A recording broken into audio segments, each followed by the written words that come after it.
Dans les crottes ou dans le tube digestif de tortues qui sont arrivées en centre de soins. Et c'est énorme, hein. Les auditeurs n'ont pas l'image, mais une tortue, j'imagine que ce sont les petits noms que vous avez donnés aux tortues. Donc par exemple, Lolo avait 222 fragments plastiques dans ses excréments, quoi. On a donc des bouchons de bouteilles, on a des cordages, on a des emballages, là c'est la marque Lu. On a ici Orangina, et puis on a plein de débris de bidons en plastique qui finissent dans la mer avec les UV et le sel par se fragmenter, et qui font plein de petits fragments qui vont faire d'abord des macro-déchets, puis des micro-déchets, puis des nano-déchets, qui vont être avalés par toutes les espèces marines et donc contaminer toute la chaîne alimentaire. Donc ça, ce sont les conséquences de quelqu'un qui laisse sa bouteille en plastique par terre ou sur la plage ou même au bord d'un fleuve, hein. Il faut penser que la pollution plastique ne vient pas que des bords de l'océan, elle vient aussi de la terre, puisque tout ce qui est sur la terre arrive un jour dans un cours d'eau qui finit dans l'océan. Exactement, et c'est ce qu'on explique à La Réunion, hein. On est sur une île, hein, donc même si on jette quelque chose en haut du piton des neiges, et voilà, ça va descendre dans les ravines ou avec le vent jusqu'à l'océan, et puis ensuite la faune marine va consommer ces plastiques.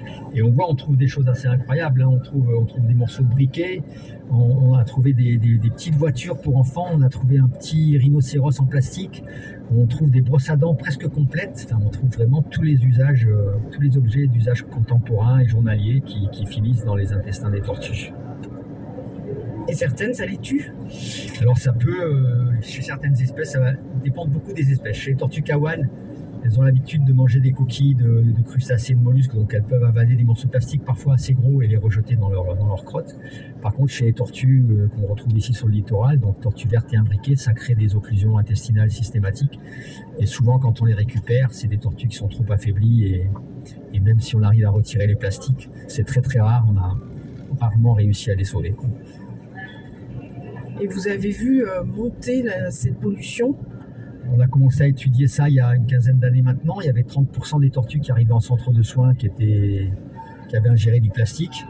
Actuellement, on est à 95%, et pour les tortues kawan, on est à 98%. Et ces tortues kawan, justement, parce qu'elles ingèrent beaucoup de plastique, elles ont été retenues par l'Union européenne comme une espèce indicatrice de la pollution des océans. Donc on est plusieurs centres de soins justement à travailler là-dessus et à surveiller et à suivre l'ingestion des plastiques par cette espèce. Voilà, ici donc, on est dans la partie de cette salle 3 où on a des interfaces qui permettent de voir les activités du centre de soins. C'est un centre de soins qui n'est pas accessible au public, hein, à la fois pour des questions réglementaires, mais aussi surtout sanitaires. Mais on a voulu qu'il y ait des interfaces qui permettent de voir ce qu'on fait sur Kélonia au centre de soins. Donc là, nous, vraiment, on voit les bassins des bébés tortues qui sont en soins, qui sont nés à La Réunion et qui sont en soins avant de pouvoir rejoindre l'océan. Nous, on a la chance d'être avec vous, donc on va pouvoir aller dans ce centre de soins. Voilà, on va pouvoir aller voir le centre de soins, les tortues qui sont en soins, et comme ça, je vous expliquerai un peu l'organisation de ce centre de soins.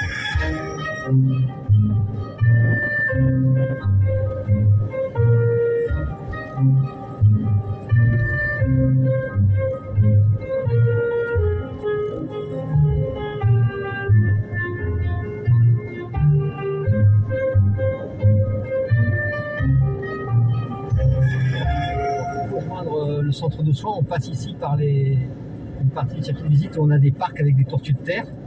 Donc c'est des tortues qui nous ont été cédées par des particuliers qui ont fait un choix en fait entre les tortues et leur jardin, parce que les tortues mangent les fleurs, piétinent le gazon, etc. Donc ça peut poser des problèmes. Donc les gens achètent des tortues sans savoir vraiment comment elles vivent et quelles seront les conséquences de cet achat. Et puis surtout, pour ce qui est le cas de la tortue éléphantine des Seychelles, on l'achète, elle fait 5 kg et adulte, elle fait 150 kg. Quoi. Donc c'est sûr que les conditions d'élevage ne sont pas du tout les mêmes.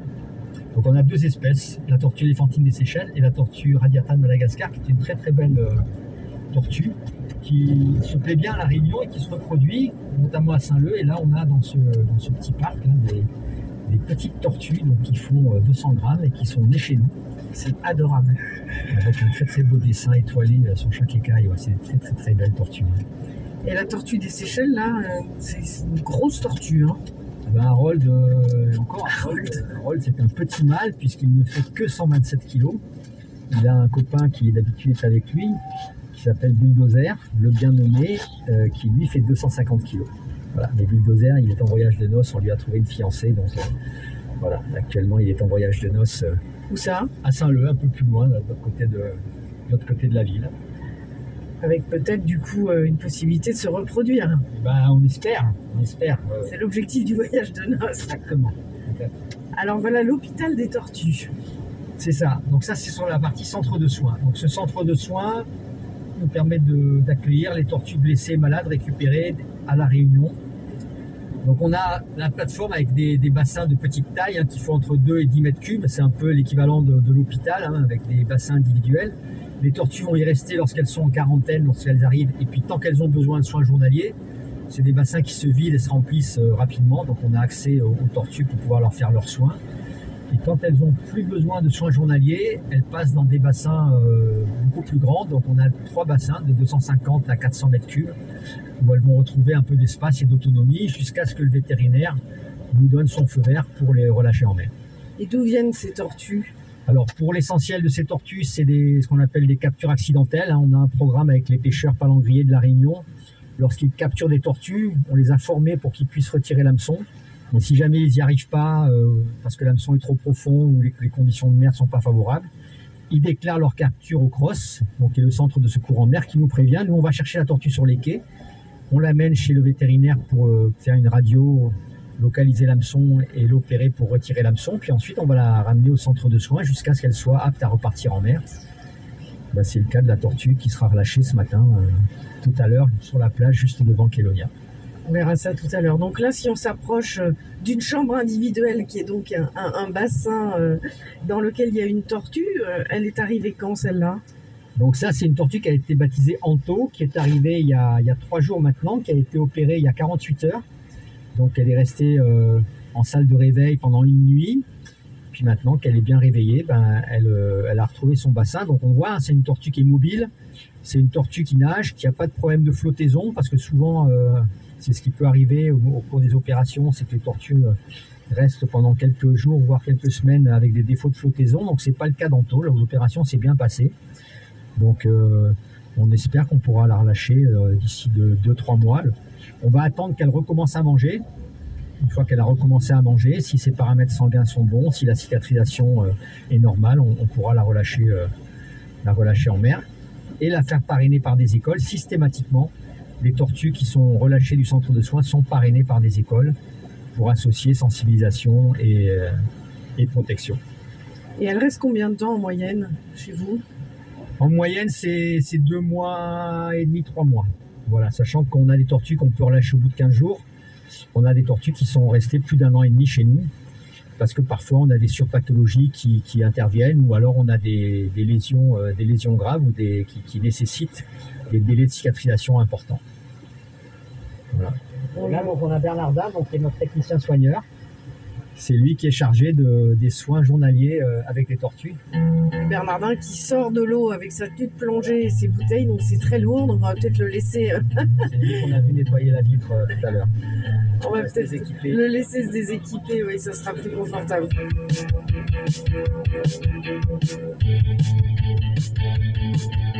Des questions, des témoignages, des idées ?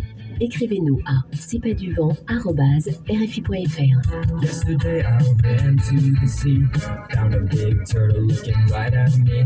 Had a plastic straw stuck in his side. Deadly to me, it looked like he had died. Yeah, he was dead. Went back home and thought to myself, I should take the plastic straws off my shelf. He looked like he had lots more to give. If only this poor turtle could have lived. Blast off. I'm headed on my way back to the beach. Scissors in my hand. Let's go free the sea. Let's save the turtles. Clean up your plastic and put it in the trash. It helps the environment. Eco-friendly. Buy a metal straw and save yourself some cash. We must do everything we can before we reach the end of man. So let's go, hey, let's go, hey, let's go save those turtles before they all die.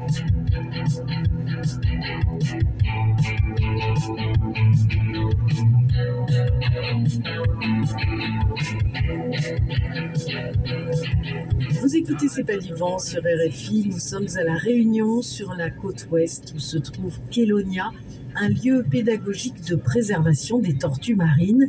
Situé à Saint-Leu, face au lagon, il accueille chaque année près de 150 000 visiteurs.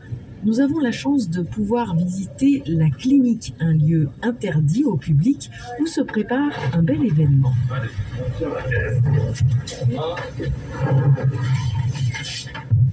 Bonjour, Bonjour, je peux vous demander de vous présenter? Bernardin Warata. Je suis technicien soigneur ici à Kélonia. Qu'est-ce que vous êtes en train de faire là? Et là, l'idée pour nous, c'est de pouvoir préparer la tortue pour être lâchée. C'est une tortue en fait qui a été pêchée en fait accidentellement au mois d'octobre dernier, qui a dû subir une intervention chirurgicale et au départ en fait elle était arrivée à 42 kilos. Aujourd'hui elle pèse 46 kilos. Elle s'est mise à bien remanger parce que j'ai cru comprendre que c'était un critère important.